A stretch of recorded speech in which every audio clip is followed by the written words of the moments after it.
everybody, and welcome back to another episode of the Today in Titletown Packers Podcast. I'm joined by my co-host Bron after a very decisive victory against the Houston Texans last Sunday. Bron, how you doing, man? What are your instant thoughts after that game? Hey Mason, I'm doing good. It was a good game. Nice to see us get back on track, and now we kind of prove that we are an elite team in this league, and we did what we had to do against a bad team, and I'm excited to talk about it with you, and we're also going to talk about this game coming up against the Vikings. Yeah, man, we do have a lot to talk about, and kind of breaking news earlier today while we're recording. It's Wednesday afternoon. Packers actually, it came out on Twitter that they're actually expressing a lot of interest in Will Fuller, the speedy wide receiver from the Texans who we just played. Obviously, as you guys saw, that whole game, it was just Davante Adams. Literally, MVS has disappeared from the offense. Robert Tonyan's being quiet. We haven't had Alan Lazard. EQ is not a thing anymore. Malik Taylor hasn't done anything.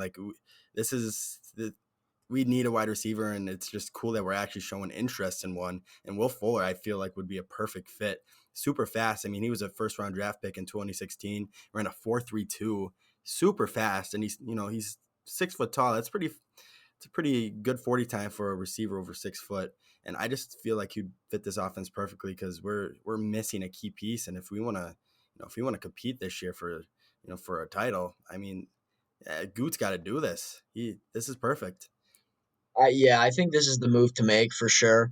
I really do think we have to add somebody to give us that security of if an injury happens in the playoffs or leading to the playoffs after the deadline, we're not stuck in a bind with Malik Taylor having to be or whoever having to be like a key contributor for us.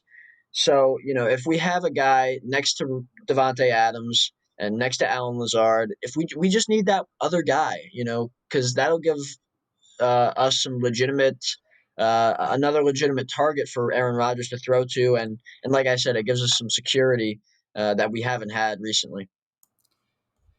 And I mean, Will Fuller has been behind DeAndre Hopkins his whole career in Houston, besides this year, obviously, but he's still not even like the number one receiver there. It's just a bunch of, guys that have been number twos their whole life. You got Cobb, Brandon Cooks, Will Fuller. So, I mean, going in that Green Bay offense, he doesn't have to worry about drawing number one corners to him. We got Davante Adams to do that for us. And I mean, he finally got a good quarterback later in his career with Deshaun Watson. But I mean, I feel like with Aaron Rodgers and, Matt LaFleur's creative offense, I feel like Will Fuller can finally be unleashed. I mean, this guy has had great games before. He's broken 200 yards in a game before. He just has never really, been able to like put together 1,000-yard seasons just because, bad quarterback play before Watson and obviously being behind Hopkins. I feel like this is a fresh start for him if he really – if the Packers really do want to get a wide receiver. I think this is perfect. He's on his last year of his deal. The Texans picked up his 5th-year option after the 2019 season, and you know what? If it doesn't work out, I mean, we just give up what we traded for him, and I just don't. I think this is the time to strike. The last 2 years, we've always been, all these Packer fans wanted the Packers to trade for a wide receiver, and it just really never happened. Last year, we signed Ryan Grant, and I don't think he suited up once for us.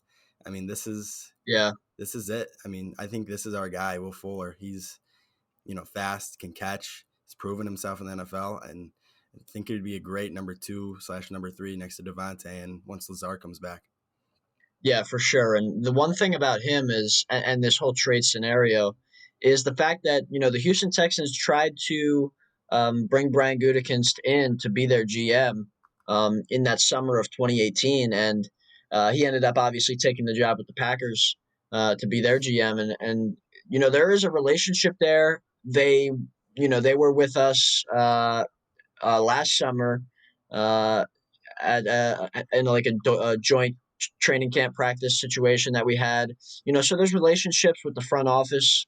Bill O'Brien's obviously not there anymore, and that was definitely a key part of the relationship. But I still think that the higher ups in that organization, we have a relationship with them. So I do think that there is a possibility that we could get something done here. Not to mention, we did just play them, and I'm sure there could have been some kind of conversations between those guys in the last week. So yeah, Matt LaFleur talked really highly of Will Fuller. He called him a legitimate number one wide receiver in this league. He saw him a little bit when he was at Notre Dame as the quarterbacks coach. Yeah, so all that put together really kind of makes this a match made in heaven, and it really just comes down to the compensation. A second round pick would probably do it, and I'd prefer a third and maybe a late pick at worst. But if this is something where Brian Gutekunst really wants to make a move, we heard about possibly trading for Zach Ertz, making an offer there before he was put on IR. That's a different move that I probably wouldn't have made. But to get another perimeter guy that can be a deep threat for Aaron and take away some of that double coverage from Devontae, and this guy really is. He can be a true number one receiver in this league. So all that put together, I really do think it's kind of like a perfect match in Green Bay, and I hope it happens.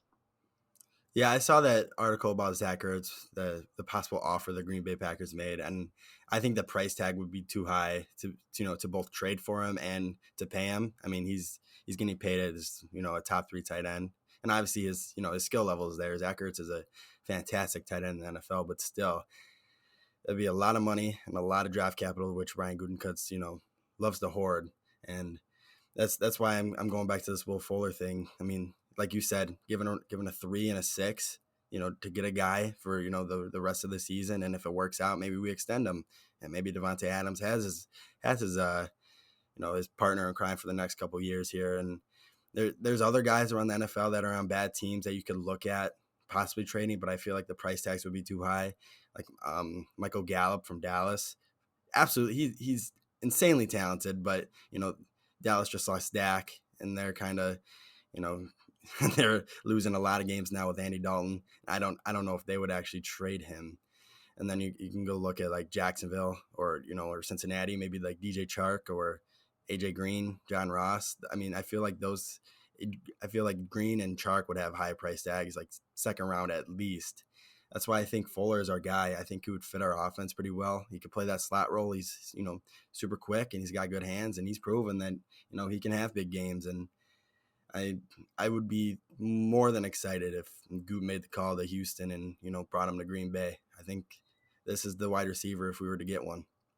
Yeah, and the one thing I would say, if in terms of the trade deadline, is if we are going to acquire a wide receiver, it's going to be somebody that is either on the last year of their deal, they're not getting paid a high number, they're on a struggling team, and the one other thing would be that um, that their cap number would be low, and they need a change of scenery, and all that combined, it has to be there's guys out there but you just got to find that one guy that really moves the needle for us without having to give up too much for him. So there's about a dozen guys out there that make sense for Green Bay, but it's going to come down to like I said, all that information. It has to kind of sync up, and we have to know that it's going to end up working in our favor, and not just to give up a pick, just to get a guy that maybe isn't going to move the needle for us. And another thing, I mean, a lot of people forget is, if we don't make a move, it's probably because, next year we're going to have Devin Funchess back. He obviously opted out, and his contract, was only a 1 year deal, but I'm pretty sure any player that opted out due to COVID, I think their contracts just, don't exist this year and just move to next year. So we'll have Funchess back next year. And that might be a reason that Goot doesn't pull a trigger on a wide receiver, but still, we're in win mode right now. A lot of like the Smith brothers contracts are kind of like, if we want to get rid of Preston next year, we can. It's just how his contract's built. Like, I feel like this is the year to make a move, and I don't think Goot should worry about Devin Funchess coming back next year to not make a move. I feel like Will Fuller for this year, and then resign him if he fits the offense well, and yeah, then we get Funchess back next year. Yeah, there's a lot of reason to think about like what the scenario is if we do bring a guy in or whatever. But I really think that the cap perspective, everybody talks about how it's going to be a tricky situation next year with the virus and potential cap cuts. But we've seen teams like the Kansas City Chiefs and the New Orleans Saints and others kind of just disregard the cap in a lot of ways and still find a way to there's always ways around the cap, basically, is what I'm trying to say. And I do think that, we have substantial space right now to bring a guy like Will Fuller in. And at the same time, next year, we've got a lot of guys coming off the books, but I think we'll be able to make moves happen. And, you know, my basic thing about this is, if cap space is cut, to me that just means the price of players is going to go down because uh, you know every team is going to suffer through this cap cut situation next year. It's not just the Packers. So players are just maybe not going to be able to get the same money that they would have gotten in recent years. Prices for positions like running backs and receivers might go down. That's what I think is going to happen. Maybe it won't have as much of an effect as everybody thinks. So I would say pull the trigger on a guy, especially if you think he's going to be able to change it for us and really help us push it over the hump and give us a chance to win the Super Bowl. Yeah, especially let's kind of transition to the Texans game, and the reason we're talking about training for a wide receiver is just kind of what we saw last week against the Texans. Um, the Packers offense didn't have Aaron Jones, so they're stuck with Jamal Williams and AJ Dillon, which isn't bad whatsoever. But what I really noticed in the game was just a lack of you know receiving threats that we have besides Devontae Adams. Wide receivers only accounted for 6 yards, not named Devontae Adams. That was just Malik Taylor on 2 catches and 6 yards. Devontae was literally that whole offense last week, passing wise. 13 catches, 196 yards, and 2 touchdowns. Absolutely ridiculous game. And, he's almost broken 500 yards already. He's only played in 3 games, and one of them being like half a game against the Lions. He's on a tear this year already. Um, but that's where the Will Fuller could come in, because obviously MVS quiet again, 0 catches, and his only output on offense was 1 rush for 9 yards. That's why it's kind of concerning here. We can't. They're gonna eventually. People are gonna find a way to stop Devontae Adams. As hard as it might be, as good as Devontae Adams is, the defenses will find a way eventually to at least slow him down and not let him just control the game like they did like he did last week against the Texans. Him and Aaron were just on another level, and that's why it's worrisome. But Jamal Williams coming in though this week for Aaron Jones, actually carried the ball 19 times, more than Aaron Jones has carried the ball all year. For 77 yards and a touchdown. He looked pretty good in place of Aaron Jones. And, I thought we could possibly see AJ Dillon pop off a little bit, but he was pretty quiet as well. Only had 5 carries, 11 yards. And yeah, Aaron Rodgers got back on his MVP, his MVP race here. He's right back in the top 3 after that that stinker last week against the Buccaneers. But Bron, what are your thoughts about the offense? I thought they looked like they're in stride again. Yeah, they definitely were hitting their stride. They were back in rhythm. And the one thing I really took away from this offensive performance in this game was the fact that, when Devontae's out there and he's healthy, and he's the number one read on the large majority of the plays, and if he gets taken away on those plays, the Packers' offense is just out of rhythm and out of sync because Rodgers has to kind of spend more time with the ball in his hands and has to go through his progressions looking around the field, as opposed to, when Devontae is not in there, his read, he's just going to hit it because they're not going to try and take a guy away if he's not Devontae Adams, if that makes sense. So I just think that, if we're going to have this kind of goes back to what you were saying about the lack of weapons that you noticed on Sunday. I kind of noticed the same thing, especially with MVS kind of just really struggling. He had 4 targets, no catches, including a drop on 3rd down, and that was part of a 3-drive stretch of 3 and outs. We have to be more consistent at that position, and that includes we have to stop dropping the football. We have to get open, and we have to have another weapon next to Devontae Adams in order to give Aaron Rodgers the ability to stay in rhythm with the offense. And to me, that's the most important thing as we move toward these teams with good defenses that might try to take Devontae Adams away. That's not the case next week with the Vikings, but yeah, in the future, we got the 49ers on the schedule, the Colts eventually. They have a really good defense. We play them later in the season. It's definitely worrisome. That's why it's like what I said. They're going to find ways to, double, triple cover Devontae and try to take him out of the game, and we're going to need weapons. Aaron Jones is obviously going to be back. Alan Lazard will be back eventually. He actually practiced today, which was really good to see. But yeah, like you said, man, I mean, just some other weapon, because Devontae's not going to go off for 10 plus catches, 150 plus yards every game. It's crazy that that's happened twice already. You know, we play the Vikings next week, but week one, when we played the Vikings first, Devontae had a very similar game, over 10 catches, over 150 yards, and 2 touchdowns, just like the Texans game. It's not going to happen every week as much as I want it to happen every week, because I do think Devontae is probably a top 3 wide receiver in the NFL, in my personal opinion. It's just, it's not going to happen. And that's why when, we saw those wide receivers that were available on the other side of the field for the Texans, we heard that Randall Cobb was available. We heard even Brandon Cooks, Kenny Stills, and, our guy Will Fuller. It was, we got to saw a bunch of those guys, ball out last week. And it's, made me a little jealous. I definitely want one of those guys on our side. Yeah, with that, I feel like this week, especially when you're looking at the Vikings coming up, I think we have another opportunity to see Devontae Adams have a great game, and we'll get into that in a little bit. But with Devontae, his best matchups are with a team that doesn't have a true number one corner. That's when he can really just take advantage of just a horrible secondary. Even if he gets double teamed, he splits those a lot of the times too. But against the Texans, he was just really a lot of the time got single covered. The safeties on the other side of the field, specifically on that one touchdown that he had, that deep ball that Aaron threw.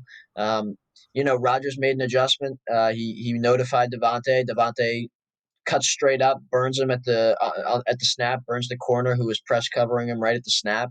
Devontae had a ton of separation on the ball. And then, you saw Devontae make an athletic play. Rodgers gives him the ball. Devontae kind of pushes off the receiver after he catches it and gets all the separation he needs to go out and score. The safety, he's on the other side of the field on the weak side. Uh, that's too easy for those two guys. I mean, their connection is lethal, and when you make it that easy for them, it's just not fair.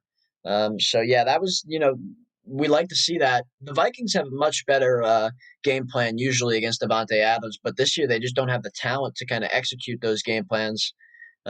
Specifically at the cornerback position, which they're very unhealthy right now, and that they're just not talented in the first place. So uh, yeah, that's for me. Devontae is the guy that we're going to look at this next week, and we saw what he could do this week against the Texans. I love going on Twitter after the games and just watching, clips of, Devontae Adams burning in his corner, things you can't see on TV or you didn't see in real time. He was absolutely making Eric Murray just lost out on the field. Some of his routes last week were just absolutely insane. He was getting open almost almost every play against him. It was good to see. And, like you said, next week is going to be, honestly, if Mike Zimmer doesn't change up that game plan, it's going to be the same thing. Well, let's talk about Jamal Williams a little bit. I know you mentioned him earlier. Yeah, I thought he did really good for he had 19 carries, 75 yards, I believe, and he ended up scoring a touchdown near the end of the game. And he was obviously a factor in the passing game as well. It's good to see that he is able to kind of fill the role of Aaron Jones, specifically his ability to catch the ball out of the backfield and have some tough running. He had a great catch early in the game where he kind of caught a ball in stride, a shallow crosser, then ran up the field, got his helmet popped off, and just he celebrated after the hit and the penalty that resulted from that. I thought he had a great game, and I was excited to see him play well, especially with a guy like Aaron Jones. He's the heart and soul of our offense. To lose him in practice, and then have to not have him in a game where we're facing one of the league's worst rushing defenses. It was good to see Jamal kind of capitalize on that and really have a good game. It's good to see how undervalued and how underrated Jamal Williams is. Obviously, we all, since 2017 when those guys were drafted, we just all fell in love with Aaron Jones. And, Jamal Williams is, he slowly fell to the number 2 running back spot behind Aaron Jones. But like anytime we have to use him, as that lead back, he just, he proves us all that he's super capable of doing so. And it was like this week was exactly the case. I mean, he came in and, he did his thing on 19 carries, averaging, 4 yards a run. That's all you can ask for. And it just shows like we really do like We all love Jamal Williams as a person, but as a player, I feel like somehow he's just a little bit underappreciated in Green Bay.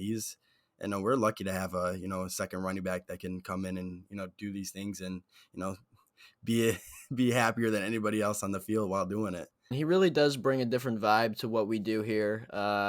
His leadership by example is his display of attitude on the field.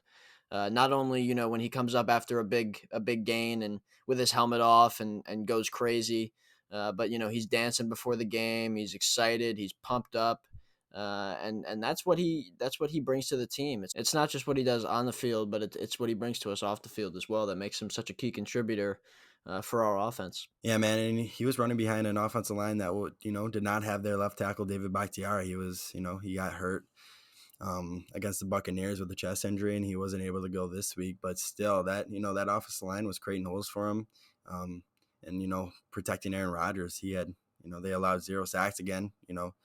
We struggled against the Buccaneers, but the rest of the season they've been pretty solid no matter who we put in. We've kind of been rotating guys a lot. We've seen Lucas Patrick, Rick Wagner, Billy Turner, not really Lane Taylor as well before he got hurt, all kind of get cycled. But now, we lost David Bakhtiari, and it's not like the Texans pass rush is ferocious. They got JJ Watt, and that's kind of it. But, we held our own and, let up 0 sacks, and Aaron, was able to do his thing and find Devontae all day. And, it's good to see him finally have a clean game and not get destroyed like he did against Tampa. And obviously, clean offensive line results in an MVP performance from Aaron Rodgers. That was definitely an MVP performance from Aaron, and like you said, a lot of it had to do with the great performance by the offensive line, despite not having maybe the best tackle in football in David Bakhtiari.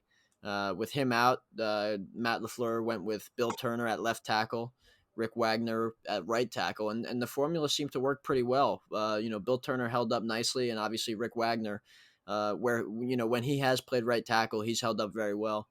So that combination of those two guys in there to kind of accommodate the loss of Bakhtiari for the week, that put us in a good spot. And the one play that I think about where Rodgers was pressured at all, he got hit pretty good, but he released the ball right as he was getting hit and launched a perfect pass to Davante Adams that he somehow caught on the sideline.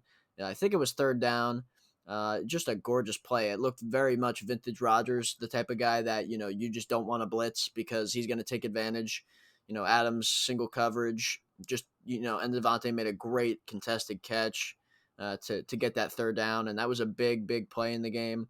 One of Rodgers really, when you count it up, one of Rodgers' best throws of the season. And that's going to be up there with some of the throws you look back on. But, I thought overall great performance by the O-line, and obviously it helped our offense play well, including Aaron Rodgers, who, like you said, he's right at the front of the MVP race once again.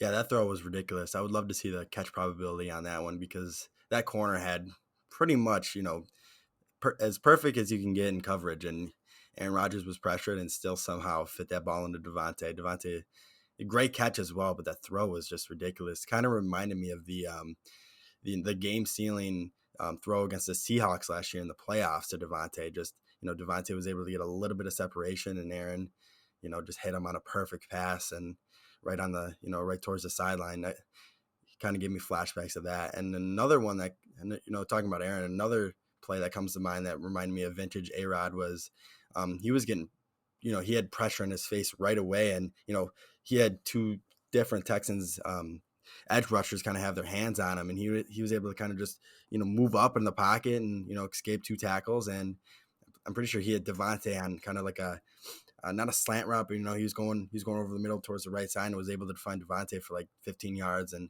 it's been a while since we've been able to see Aaron make some magic. He's always been known to kind of be like a Houdini back there, and we just saw that in 2020. It's a good to see. It's good to see because we want to see Aaron win his 3rd MVP award, and the past couple times he's done it, he's been doing things like that, making ridiculous throws and escaping the pocket. I'm just happy to see him, get back on that level. Yeah, that he made a lot of nice plays like that in the game, where he was able to either escape the pocket or the play you're talking about. One of the defenders had a good grasp on his jersey as he stepped up and escaped it somehow, and then like you said, hit Devontae over. There was a hand in his face. He hit Devontae over the middle on a crosser, and then Devontae was able to run up the field and get 15, like you said. That was, that I remember watching the game and thinking, man, he looks like he looks like he was ready today to kind of smash things up a little bit and get involved, even with the pass rush in his face and be able to move around. And he's running as good as ever. I feel like. I mean, he doesn't. It doesn't seem like there's any huge drop off with his legs. Moving up in the pocket, outside the pocket. So. I feel good about where he's at right now, and I feel like he's definitely in position to go up and keep dominating and win that MVP award. All right, let's move it over to the defensive side of the ball.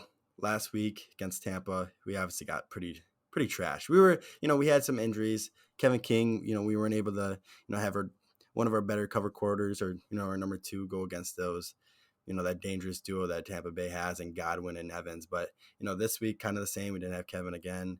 And we were able to hold our own. I mean, we shut them out in the first half, and that's honestly all you can ask from this defense if you want to win games. Our offense was able to get going right away, scoring 21 in the first half, and all our defense has to do is just limit the amount of points that the other team scores. As obvious as that sounds, it's just that's kind of how our team's built. Just we want our offense to get out to a comfy lead, so we're not forcing things like we were against Tampa, because I feel like that is going to be our demise. So, and our defense, they did the job. We were able to, get that touchdown to Devontae and on one of the first drives. I think it was the first drive, and the defense was able to, keep holding Deshaun Watson out of the end zone. We, fortunate enough to get a missed field goal from like 41, or yeah, I think it was a 41-yard field goal. That field goal was obviously lucky enough to be missed, and we shut them out in the first half, but. Bron, what are some of your initial thoughts? I honestly thought the defense played pretty solid, and once it came to garbage time, I feel like that's when Watson kind of picked up his stats and padded his stats. But other than that, I felt like we played pretty solid on the defensive side. Yeah, we did, and it started with the fact that Josh Jackson had to fill in for Kevin King once again. I thought Josh played pretty well. We saw him make some nice plays in the run game, and he's not bad in coverage. He's not bad. A lot of people think he's just not good. I disagree. I think he's got a lot of potential, and the more I'm watching him play, I'm excited about what he can do, because he's made some plays at times, and the only real inconsistency with him is penalties at times. I thought he did pretty well. And for me, the pass rush was what I was excited about looking at the game. Preston Smith had his best game of the year, came up with a big sack. It might not have been ruled a sack, but it was either a tackle for loss or a sack at the end of the game on Watson to end it. And he had been getting pressures all night long. Obviously, Za'Darius had a good game. He had a sack on Deshaun, and the interior looked pretty good as well. We stopped the run at a nice level. David Johnson wasn't getting anything early. All that combined, I thought, our front stepped up to the plate when we needed them to. And you look at what we did in the back end. Randall Cobb got loose a few times. Other than that, Jair was fantastic once again. Amos had a good game. Will Redmond, not much of a huge drop off back there, because he was really deep far back on a lot of plays, just trying to prevent the big play with the huge lead that we had. So we really didn't have any, egregious stuff coming from him, not being around the ball much. But, Raven Green, I thought looked fantastic once again. So a lot of good Kamal Martin as well. So there was a lot of good guys that made plays for us to be excited about. And of course, we're going to have some guys coming back from injury and things like that, hopefully in the coming weeks as well. I feel like you say, every single podcast, you say Preston Smith has his best game of the week, but or his best game of the year. And I feel like that's honestly, it's true. And it's really good to see. He's getting better. obviously had a super slow start, but he's improving every single week. And this week, like you were saying, on that fourth down towards the end of the game when the Texans were trying to make somewhat of a comeback, or trying to make it a game, he had that huge stop on 4th and 1 when Watson kind of kept it for himself and rolled out to the left. And I think it was going to be an option play where he had the chance to pitch it back to Duke Johnson, but Preston Knox just absolutely demolished that play and got Watson behind the line of scrimmage there, and pretty much ended the game because we were up 2 big scores. So good to see there. And like you mentioned, I also wanted to talk about Kamal Martin coming in for the first time this year. He looked absolutely phenomenal. He led our team in tackles with 6 and was PFF's highest graded Packers defensive player in his first game. And we've been talking all this year about how that middle linebacker position is scary, especially losing Christian Kirksey, and even when Kirksey was in, him not really playing well and having to deal with Ty Summers, Oren Burks, and the undrafted guy Chris Barnes. He's been playing really good too, but still just so much uncertainties there. And for Kamal Martin to come in and play as well as he did, that just that made me happy as a Packer fan, because that's one of our weakest positions on the defense. And I honestly think maybe we got a steal. He's a 5th round draft pick this year, and maybe he's the guy for the future. Him and Barnes, and once Kirksey gets back, I feel like we maybe can take a deep breath and feel comfortable now with those 3 once Kirksey comes back. With Kamal Martin, like you said, he played well, and he was a 5th round pick. And the reason that he had gone that late was because really he had an injury that set him off boards a little bit. But we got a talented player there for sure. You look at him, and obviously Kirksey looking to come back this week. Hopefully that'd be huge to kind of really get him back in the fold and have him under center on defense, and just kind of get back in the groove after not really playing for the last 2 seasons. Him coming back struggled a little bit. It'd be nice to see him get back and play well. And then, like you said, Chris Barnes, he's been good for us. We could use him obviously as a 3rd guy in there. And then Ty Summers has not been terrible as well. And then you throw in the possibility of Oren Burks, Raven Green. Raven Green is really the guy that you're seeing now get that time and as that dime nickel linebacker type, that DB type in the middle. So I think all that together puts the middle of the field in a better position than it was at the beginning of the year, and overall I'm not worried about that group as much as I was. We did have some injuries, and we did see Ty Summers playing a lot this week, and I didn't really see anything awful. Just on that one touchdown, I'm forgetting the Texans wide receiver, but it was Ty Summers and Will Redmond on the left side. The Texans were, in the red zone. I think they were towards the 10-yard line, and Deshaun Watson was rolling out to his left, and he had a little bit of open field, and Will Redmond and Ty Summers were, in the corner of the end zone, kind of responsible of the Texans wide receiver that was, running into that corner, and there's kind of a miscommunication, and Will Redmond ended up rushing towards Deshaun Watson to possibly stop him from, running it in, and Ty Summers was not ready for it, wasn't expecting it, and, the Texans were able to get an easy score off of that. But that was that's the only thing. Other than that, I feel like the defense as a whole with, a couple injuries, like I said, they were just able to play as a group and, hold the Texans to very minimal scoring. Just those garbage time points is what made the game look closer than it was.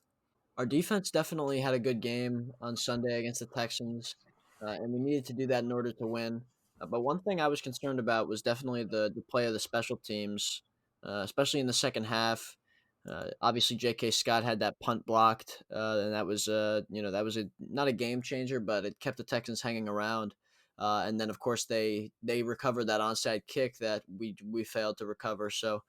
One thing I'm looking forward to is the return of Tyler Ervin to possibly shore up our special teams play and bring it back to the consistency that we've been having over the course of the first 6 weeks of football. But, other than that, I feel like, we've got to be better there. And hopefully with some of the guys coming back, I think we'll be in a good spot for going forward. But Mason, what did you think of the play by the special teams?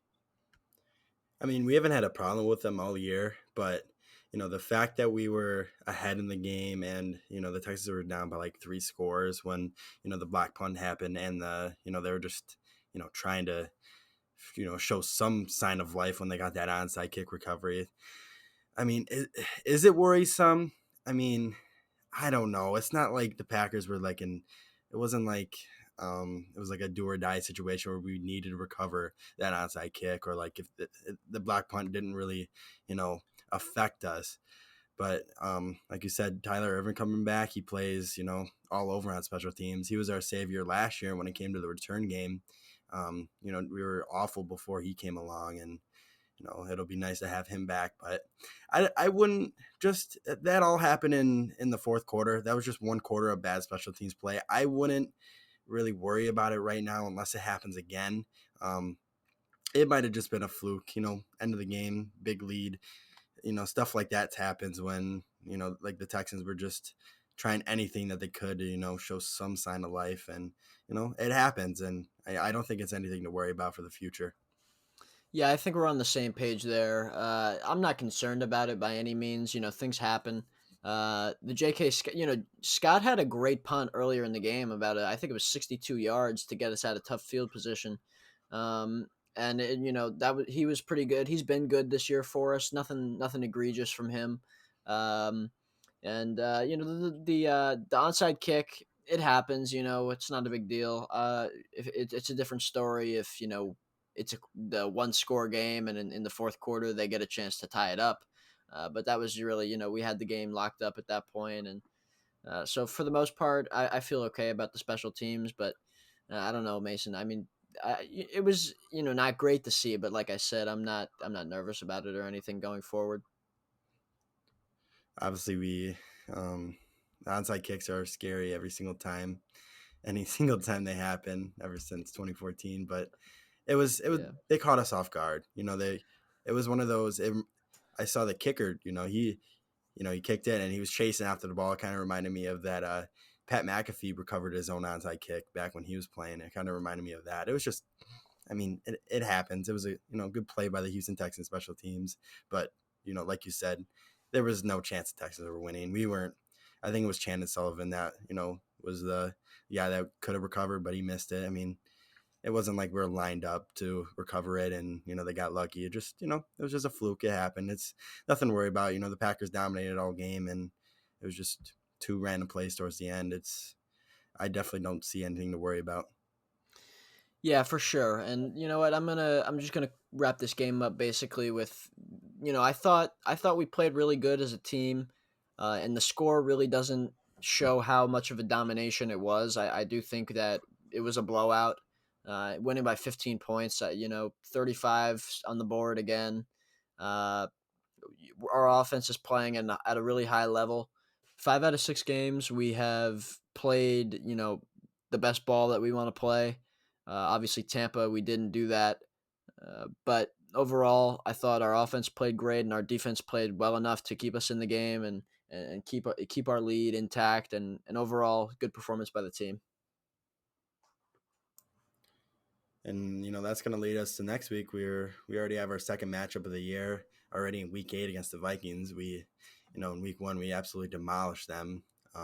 That was kind of like our, when we kind of realized, holy cow, this Packers offense, this Packers team in general is legit, and this Vikings team wasn't really, I kind of came into this season thinking, the Vikings were going to be our main contender in the NFC North, and that's obviously not the fact this year. They've only won one game so far, but No. When you're talking about that, I mean, I always was of the belief that it was going to be the Lions, because the Vikings, they filled a lot of the holes that they lost major players in this offseason with draft picks, and that you can't rely on guys like that to especially towards the later rounds to fill holes of guys like Stephon Diggs, Everson Griffin, and a bunch of other guys like that.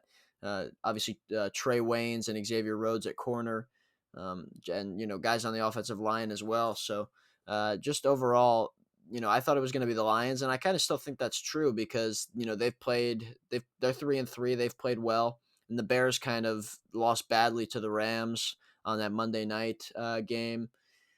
In the end, I think probably Detroit ends up as the second place finisher in the division, if you ask me, with the Chicago Bears in third. Even though they're sitting at 5-2 right now, they've got a tough schedule ahead, and still a lot of uncertainty there. So yeah, I definitely think that's the way I thought it was going, and I still kind of think it's going to go that way. Yeah, we really never really mentioned it earlier in the podcast. The fact that Bears loss now puts the Packers in first place in the NFC North, and first place in the whole NFC as well. If the season were to end today, the Packers would have the number one seed and have that bye week. The only team in the NFC that would have a bye week now, now that there's 7 teams going to the playoffs in each conference. That's huge. And Bron, I kind of do agree with you. I do think the Bears being 5-2 at this point of the season is kind of a fluke.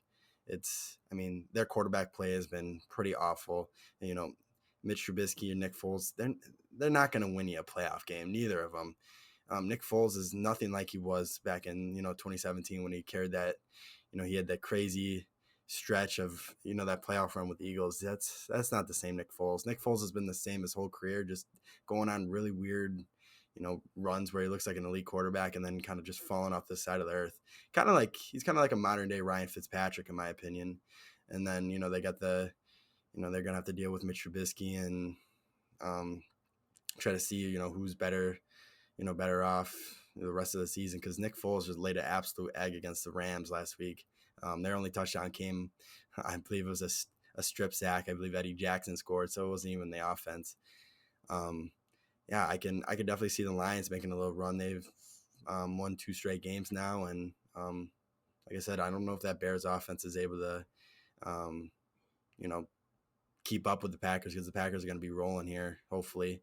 And but to go back on the Vikings, the real subject of this second half of the podcast, the Vikings have not looked good. Like you said, man, they lost a lot of talent this offseason and try to replace it with rookies. And they did hit on one. Justin Jefferson is having a phenomenal year, and a guy that all Green Bay Packer fans wanted the Packers to draft, but unfortunately he had to go to a rival, the Minnesota Vikings, and he's filling in perfectly for Stephon Diggs. But other than that, Kirk Cousins is top 3 in the NFL in interceptions. I'm not sure if he's still leading the league. I know he was before the Vikings had their bye week, but he's been awful this year. And that secondary is nothing like it was in years past. That Mike Zimmer defense is not as scary as it was in prior years when the Vikings were actual playoff contenders. It's definitely a weird outlook now. I feel like the Packers now, just if we can just win a bunch of games in a row here, we're not going to have to worry about finishing second in the NFC North.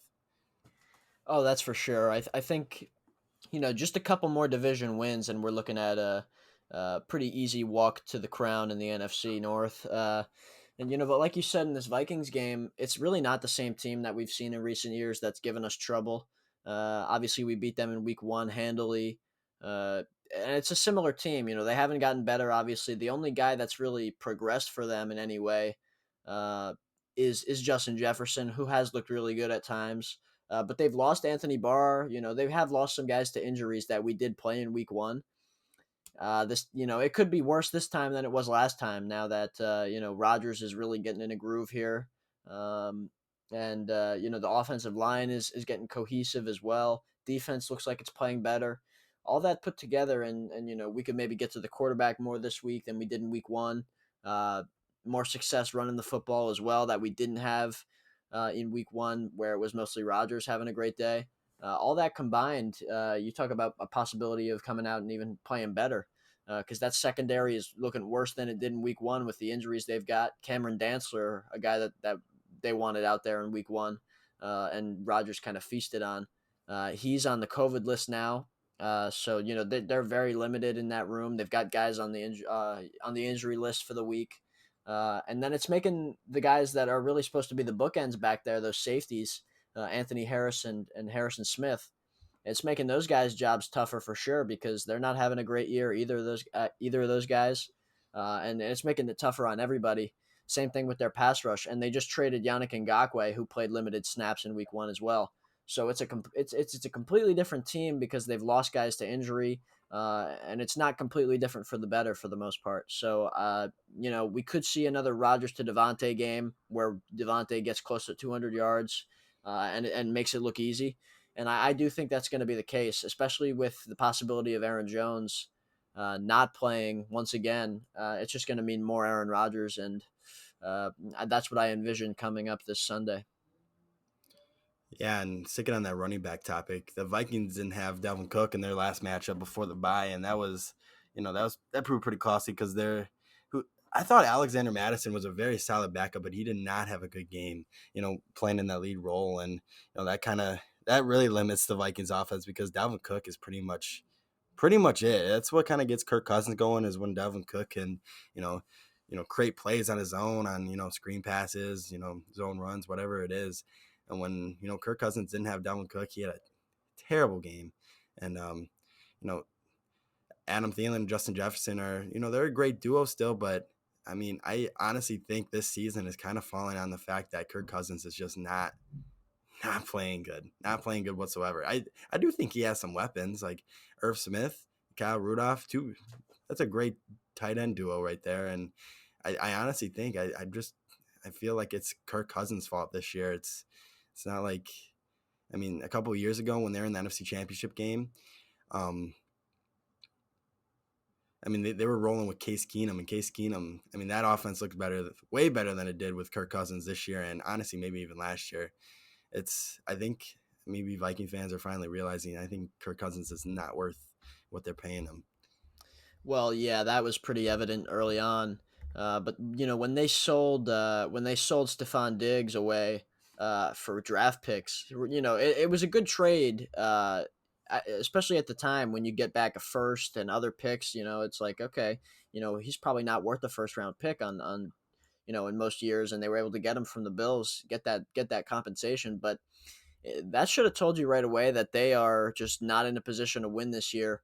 And now that's very clear as well. I mean, they drafted a lot of guys, they used those picks, but at the same time, that didn't make them a better football team, regardless of how you spin it. They lost their best receiver, and that's not a winning formula.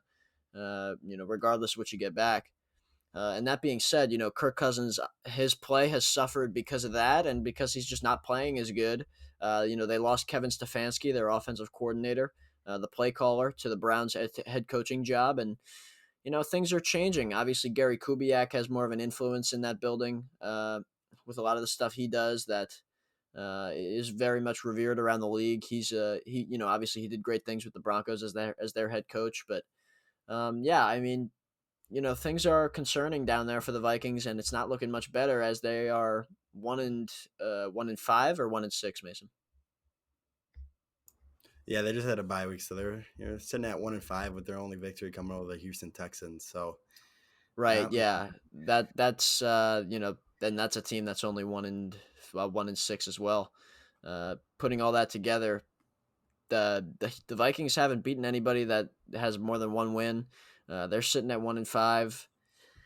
They're not in a good spot here, and obviously we play them this week, and we're sitting at 5-1, and we saw what we did to them last time. So this is about it for the Vikings. We could see them make more trades at the trade deadline, and yeah, I'm just this is a good game for the Packers to keep it rolling and add another win to the column.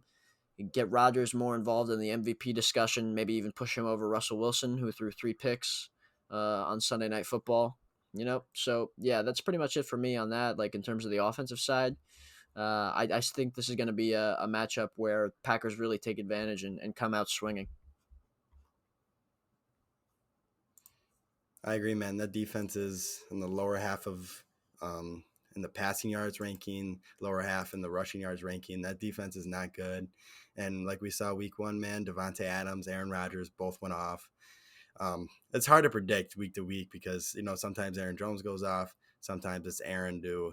We had that Robert Tonyan week against the Falcons. We had that Alan Lazard week against the Saints. It could be anybody, but if I had to bet on it, I think Devontae breaks 100 yards again. And I think, like you said, this is the perfect time for Aaron to, put himself at, in number 1 in the MVP race because it's just weird how watching that game on Sunday night, Seahawks Cardinals, Russell really he blew that for the Seahawks. He had 2 really awful throws that resulted in interceptions, and I don't hear anybody really talking about it.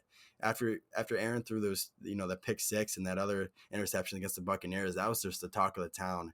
And now all of a sudden everyone's kind of just brushing that that Seahawks game off. Like, it was just a good game, and the Seahawks, were on the opposite side of it. But I felt like that was a lot of it had to do with those Russell Wilson interceptions, and no one's talking about it. It's starting to piss me off because Aaron came back after his bad week and threw 4 touchdowns, 0 interceptions, and it's just weird to me, the narratives. Russell Wilson's just like the NFL's golden child now. Yeah, I agree with you there. It's tough because every chance the media gets to criticize Aaron, they do it, and sometimes even make stuff up to do it. And we've seen that over the course of the years. Talking about how he's a bad teammate and all that, and the relationships with Matt LaFleur and Mike McCarthy and all that. Russell Wilson, people just don't do that same thing to Rodgers, and it's because everybody knows how great he is. He's better than Russell Wilson this year. It's still true to me. Rodgers is not gonna go out and throw 3 picks in a game. It's just not at this stage of his career. I remember when Russell Wilson, a little earlier in his career against us, threw 6 picks in a game, or it was either 5 or 6 picks in a playoff game. I'm like, how can this guy be regarded as better than Aaron Rodgers? It just, it's not something Rodgers is going to do in any game ever.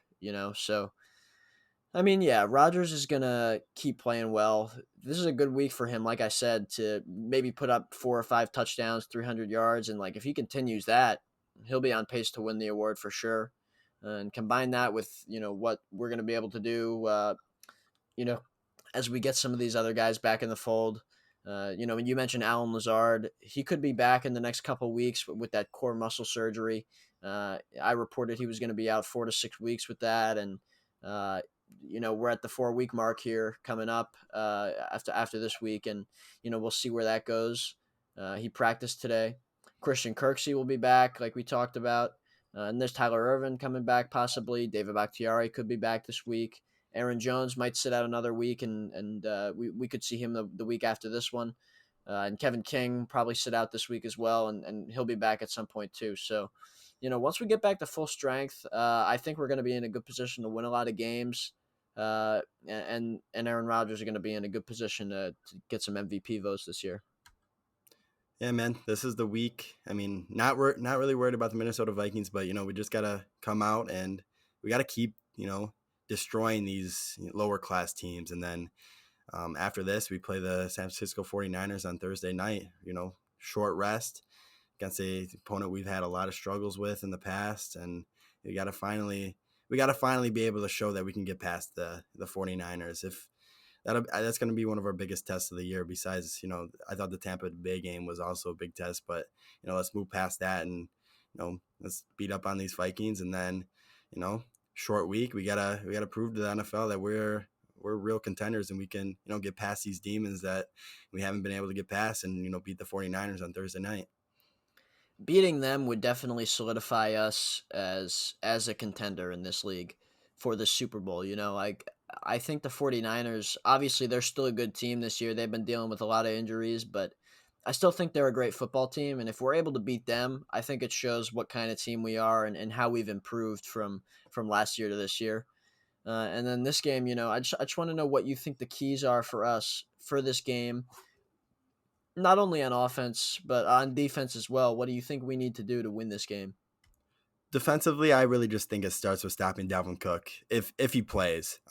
Either if it's Cook or Madison, just try to eliminate the running game, because Kirk Cousins has thrown a lot of interceptions this year. I feel like a lot of his yards this year, I know he, if you look it up on the stat sheet, it looks like he's having an okay year minus interceptions, but that just comes in a lot of garbage time touchdowns. Just stop the run game, force Kirk Cousins to throw the ball, and hopefully we can get a couple interceptions this game, because we haven't seen a lot this year.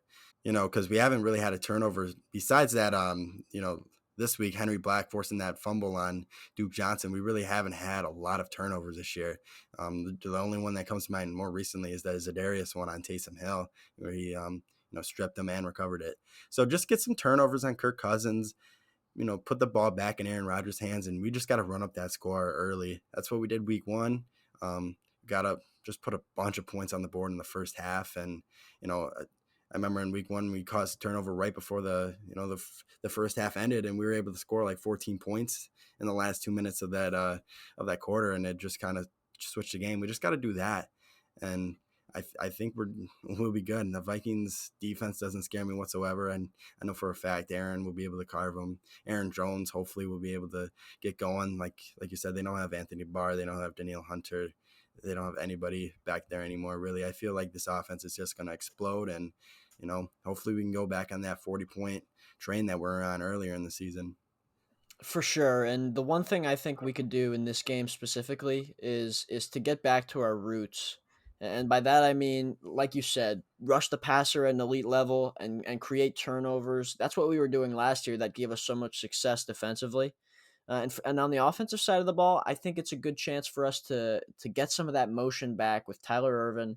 We did see for the first time in like 5 weeks a flip pass to Devontae that ended up not gaining much yardage. But I want to see more of that with Tyler, with Devontae. Even with guys like Darius Shepard, I want to definitely see more of that stuff because a lot of the times teams can't stop that and they always have to guard against it. So it helps us in a big way. Um, I'd like to see more creativity as well, just more complexity. I'd like to see, Matt LaFleur always talks about moving Devontae Adams around, and against a team that knows him really well, like the Vikings, I think this would be a good opportunity to try to maybe put him in the backfield at times and get him matched up with a linebacker on passing downs.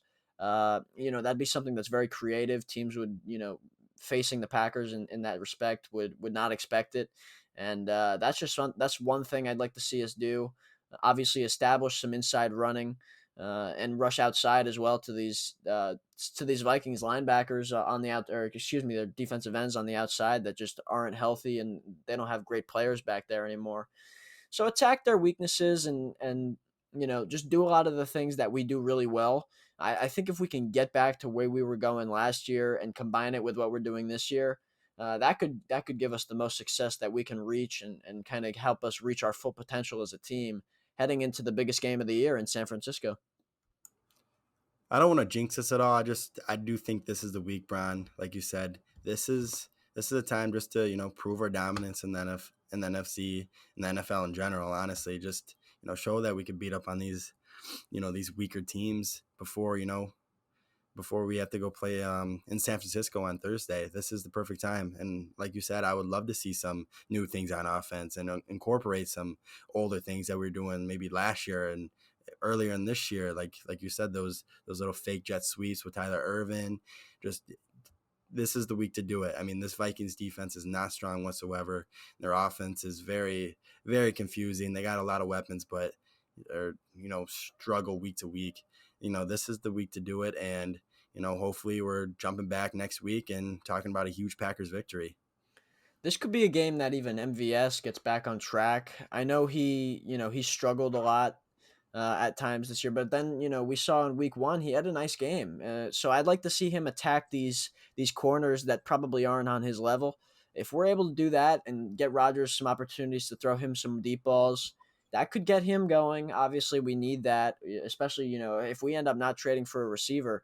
We've got to get these guys going. Whoever's out there. Malik Taylor had a touchdown last week. We need to get him the ball. Whoever's going to be out there for us for the long haul, we need to make sure they're connected with Rodgers and that they're making plays and that they're synced up with Rodgers overall. And whoever that's going to be, MVS especially, I think we got to make sure they're ready to go. And this is a good week to kind of open the floodgates up and start, seeing what we got here.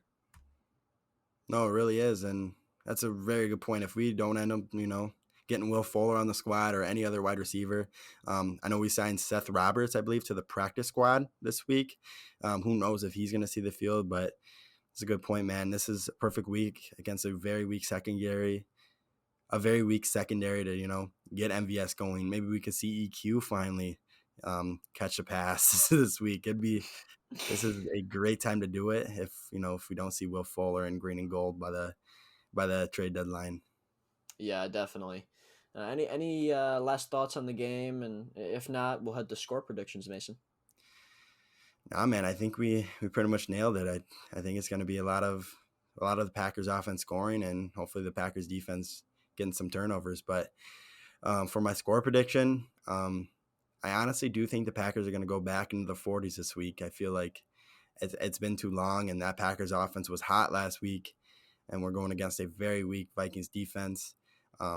Aaron's always, had Mike Zimmer's number. I feel like the score is probably going to be, I'm going to give them 44-24. Packers, obviously, with the victory. Yeah, for me, I want to say 50 because Ooh. we haven't seen 50 in a while. And this Vikings defense, they've obviously traded Ngakoue now. Uh, Barr is not there. He's one of Rodgers' fiercest competitors, at the line of scrimmage. And those corners are just banged up, and I don't even know who they're throwing out there. I want to say 50, but I don't think I'm gonna. Even though I think if there's a week that we're gonna go ahead and hit 50 for the first time in a long time, I think this is it. But I am gonna go. I'm gonna go with 40. I'll say 42-17. It's gonna be a blowout, in my opinion. It's gonna start with Aaron Rodgers and it's gonna end with Aaron Rodgers, and I could see him throwing 5, 6 touchdowns. I think this is going to be a big week for the team, and it's going to put everybody on notice once again and remind everybody that we are still the best offense in the NFL. Isn't that awesome having the struggle to either predict 50 points for the Packers offense or 40? Yeah. It's honestly, Imagine last year one of us predicting 50 points in a game. I mean, that would, gosh, yeah. that'd be ridiculous. I don't know if we even broke 40 last year, but I now, don't think we did. We've done that I think 3 times this year already, break 40. I know it's an awesome problem to have, and it's Yeah. honestly possible this week. It is. And with that, I guess we'll wrap things up here. Thank you for listening. We're gonna hopefully have a great game this week, and we'll be back to discuss the trade deadline. If anything happened, we'll be on top of that, and we'll also be previewing the San Francisco 49ers game, which is on Thursday. So we're gonna have to get this out earlier than usual. But with that, thanks for listening. Thanks for being a subscriber or listening on Spotify, Apple Podcasts, wherever you're listening. We'll see you next week. Go Pack Go.